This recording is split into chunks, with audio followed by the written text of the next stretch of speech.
Hello students, आज हम फिर से एक नया संविधान शुरू कर रहे हैं और उस संविधान की एक विशिष्ट विशेषता आज हम पढ़ने जा रहे हैं।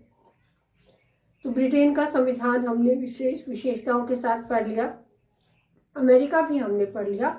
अब तीसरा जब हम संविधान पढ़ते हैं स्विट्जरलैंड का संविधान, तो उसकी विशेषता भी वहाँ पर अनोखी विशेषताएं हैं, जिसकी विशेषताएं जो संविधान की विशेषता है उसको हम बहुत अच्छे तरीके से पढ़ चुके हैं कि किस रूप में अनोखी कार्यपालिका वहाँ पर है, वहाँ पर अनोखी और अनोखा अद्भुत ऐसी चीज़ें स्विट्जरलैंड में मौजूद है।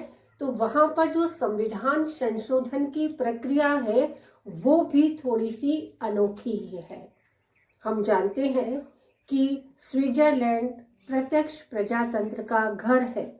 वहाँ पर प्रजातंत्र की समस्त बातें बहुत ही सक्रिय रूप से मौजूद है और स्विट्जरलैंड का जो नागरिक है उसकी राजनीतिक सक्रियता की जब हम बात करते हैं तो वो भी बहुत ही बेहतर है। उन्नत और बेहतर व्यवस्थाओं की वजह से वहाँ की जो कार्यशीलता है लोगों की, जो राजनीतिक प्रकृति है लोगों की, वो बहुत ही विशिष्ट रही है। तो यहाँ पर आज का जो टॉपिक हम लोग पढ़ने जा रहे हैं वो है स्विट्जरलैंड के संविधान में संशोधन की प्रक्रिया। यूँ तो प्रत्येक संविधान में संशोधन की प्रक्रिया होती है। भारत का संविधान हो या ब्रिटेन या अमेरिका का संविधान हो, संविधान में संशोधन की प्रक्रिया होना आवश्यक है। यदि संविधान में संशोधन की प्रक्रिया नहीं होगी तो कहीं ना कहीं हम उस मानव जाति को जो उस राष्ट्र में रह रहे हैं उसकी गति को हम रोक देते हैं, जाने अनजाने में वो रुक सी जाती है, ऐसा राजनेताओं का विचार है। अतः संविधान में संशोधन होना आवश्यक है, क्योंकि जैसे जैसे परिस्थितियां बदलती रहती है तो बदली हुई परिस्थितियों में संविधान में संशोधन होना बहुत ही आवश्यक है। लेकिन स्विट्जरलैंड के संविधान में ये संशोधन की प्रक्रिया थोड़े अलग प्रकार से होती है। तो आइए आज हम इसी विषय को विस्तार से थोड़ा पढ़ लेते हैं। तो स्विट्जरलैंड के संविधान में संशोधन की प्रक्रिया 2 चरणों में पूर्ण होती है। 2 प्रमुख चरण है। पहला चरण है संविधान का आरंभक और दूसरा चरण है संशोधन की पुष्टिकरण। संविधान में ये दोनों ही बातें, संविधान में चाहे आरंभक हो चाहे संशोधन का पुष्टिकरण हो, ये वहाँ के संविधान की विशेषता तो रही है, लेकिन इसका एक महत्वपूर्ण कारण ये भी है कि स्विट्जरलैंड के नए संविधान में जो उसकी एक विशेषता है रिजिडनेस की, जो अचल है, मतलब वो रिजिड है हर बातों पे, तो जो वहाँ का रिजिडनेस है उसने इस संविधान संशोधन की प्रक्रिया को थोड़ा सा रोक रखा है, एक तरीके से रोका हुआ है, क्योंकि रिजिड है वो संविधान। और रिजिड होने की वजह से नए संविधान में अब तक मात्र 5 से ही कुछ ज़्यादा संशोधन हुए हैं। ये 2017 का मैं आंकड़ा आपको बता रही हूँ कि 2017 के समय में स्विट्जरलैंड के समय में मात्र 5 से कुछ ज़्यादा संविधान में संशोधन हुए हैं। और ये संविधान में संशोधन भी आंशिक या पूर्ण संशोधन के रूप में हुए हैं। तो संविधान के अनुच्छेद 192, अनुच्छेद 193, अनुच्छेद 194 और 195, अनुच्छेद 192 से लेकर अनुच्छेद 195 तक स्विट्जरलैंड के संविधान में संविधान संशोधन की विधियों का पूर्ण रूप से वर्णन किया गया है। तो ये 2 चरणों में पूर्ण होता है, संविधान का आरंभक और संविधान संशोधन का पुष्टिकरण। आरंभक को भी 2 भागों में बांट सकते हैं, ये भी 2 प्रकार का होता है, पूर्ण संशोधन और आंशिक संशोधन। इसके बाद में ये पूर्ण संशोधन और आंशिक संशोधन भी 2 प्रकार के प्रारूपों में पाए जाते हैं, सविन्यासित संशोधन और अविन्यासित संशोधन। सविन्यासित संशोधन का अर्थ ये होता है जिसमें जनता स्वयं समाधान भी देती है। समस्या तो बताती ही है क्योंकि उस पर संशोधन होना बाकी है। तो जहां जनता समस्याओं का पूर्ण रूप से लेखा जोखा बताती है सरकार को, वहीं उसके समाधान का भी पूर्ण विवरण वो देती है। उस विवरण को या उस प्रक्रिया को स्विट्जरलैंड में सविन्यासित आरंभक कहा जाता है, क्योंकि ये आरंभक की प्रक्रियाओं में शामिल है।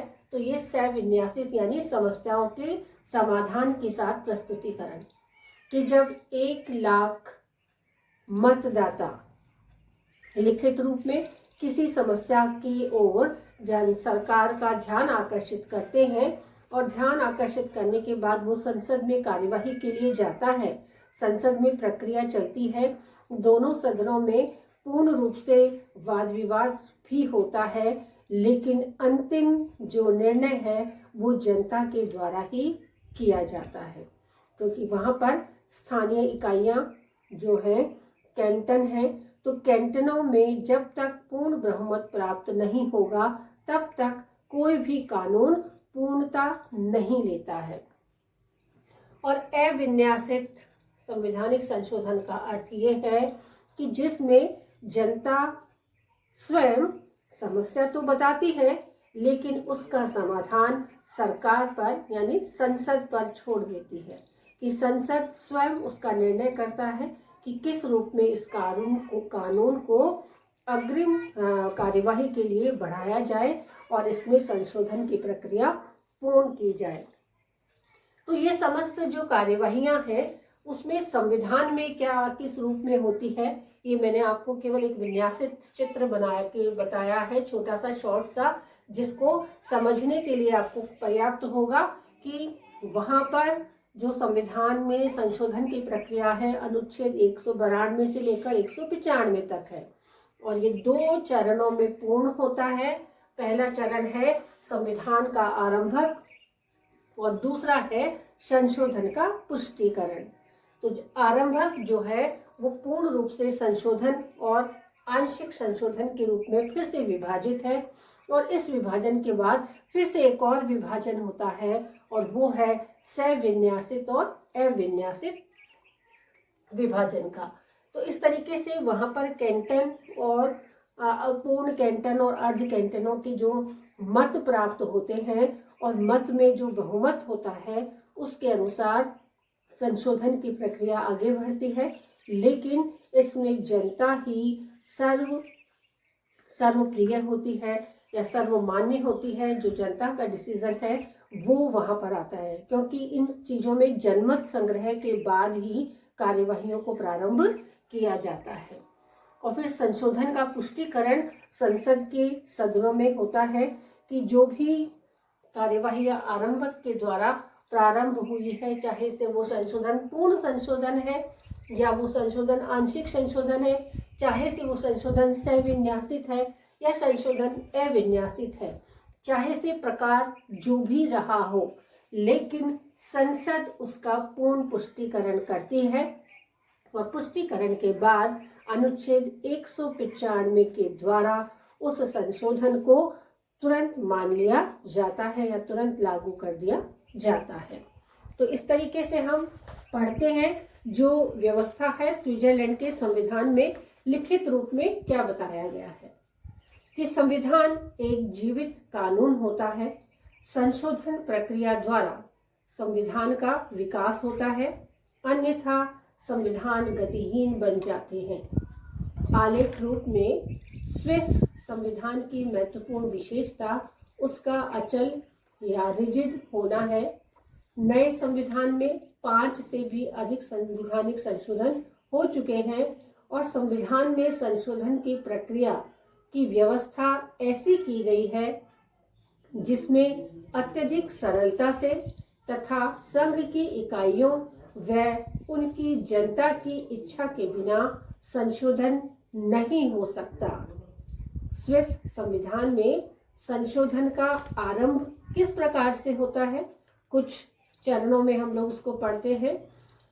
तो ये चरण क्या है संशोधन के आरंभक के? तो आरंभ किस प्रकार से होता है?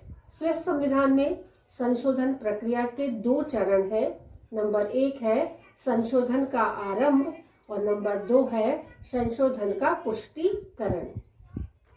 संशोधन प्रक्रिया का प्रथम स्तर संशोधन के आरंभ का होता है। यह भी 2 प्रकार के होते हैं, पूर्ण संशोधन व आंशिक संशोधन।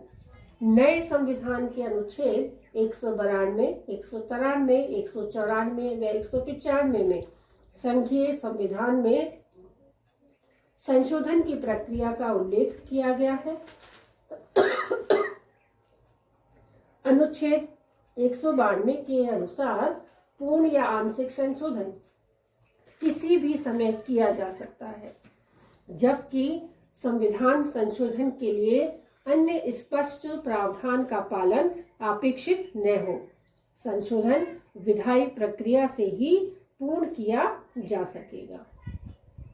यदि हम पूर्ण संशोधन की बात करते हैं तो अनुच्छेद 193 के अनुसार पूर्ण संशोधन प्रस्ताव जनता द्वारा या संसद के किसी भी सदन द्वारा प्रस्तुत किया जा सकता है। जनता के पहलू पर सदनों की असहमति पर जनता ही तय करेगी कि पूर्ण संशोधन किया जाए अथवा नहीं। संविधान के अनुच्छेद 138 द्वारा पूर्ण संशोधन हेतु 1 लाख नागरिक जिन्हें मतदान का अधिकार प्राप्त है संविधान में पूर्ण संशोधन का प्रस्ताव रख सकते हैं। और यदि आंशिक संशोधन की बात हो तो अनुच्छेद 194 के अनुसार जनता या संसद द्वारा प्रार्थना की जा सकती है, जिसमें 1 लाख मतदाता, वही बात 1 लाख मतदाता द्वारा लिखित रूप में प्रार्थना की जा सकती है। जनता इसे सविन्यासित यानी समस्या के साथ समाधान भी प्रस्तुत कर सकती है और अविन्यासित यानी कि समस्या के साथ समाधान संसद पर छोड़ देती है। इस पर पूर्ण कार्य संवैधानिक कार्यवाही के बाद स्विस संविधान में संशोधन प्रक्रिया का प्रथम चरण यानी आरंभक या प्रस्तावना संपन्न हो जाती है। दूसरा चरण जो है संशोधन का पुष्टिकरण, तो संशोधन का दूसरा चरण पुष्टिकरण का होता है, जिसमें जनमत संग्रह से जनता द्वारा स्वीकार किया जाए। संशोधन तभी पारित माना जाता है जब बहुसंख्यक कैंटनों द्वारा तथा उनकी जनता के बहुमत द्वारा उसे स्वीकार कर लिया जाए। संशोधन को पारित समझे जाने के लिए आवश्यक है कि कम से कम 20 जो वहाँ की मुख्य कैंटन है और 6 जो वहाँ पे अर्ध कैंटन है, उनमें से 12.5 कैंटनों द्वारा उसे स्वीकृत किया जाए। यानी वोटों की जब बात होती है तो पूर्ण कैंटन 20 में से 12 और 20 और 6 अर्ध कैंटन को जो आधे आधे उनके वो माने जाते हैं वोट, यानी कि 26 में से 12.5 कैंटनों द्वारा उसे स्वीकृत कर लिया जाए। अनुच्छेद 195 के अनुसार निर्धारित प्रक्रिया के अनुसार पूर्व अथवा आंशिक संविधान संशोधन को जनता एवं कैंटनों की स्वीकृति मिलने के बाद यथाशीघ्र लागू कर दिया जाना चाहिए। तो संवैधानिक व्यवस्था यही है कि जो भी कार्यवाहियां संविधान के द्वारा प्रदत्त की गई है, लेकिन स्विट्जरलैंड के संविधान में जनता चाहे से वो अर्ध कैंटन की हो चाहे से वो पूर्ण कैंटन की हो, जब तक उनका बहुमत संसद के समक्ष नहीं आ जाता तब तक वो कार्यवाही पूर्ण नहीं होती है। और जैसे ही उनका बहुमत आ जाता है, यानी कि संशोधन का पुष्टिकरण हो जाता है जनमत संग्रह के द्वारा, तो फिर उस कानून को शीघ्र संशोधित करके लागू कर दिया जाता है।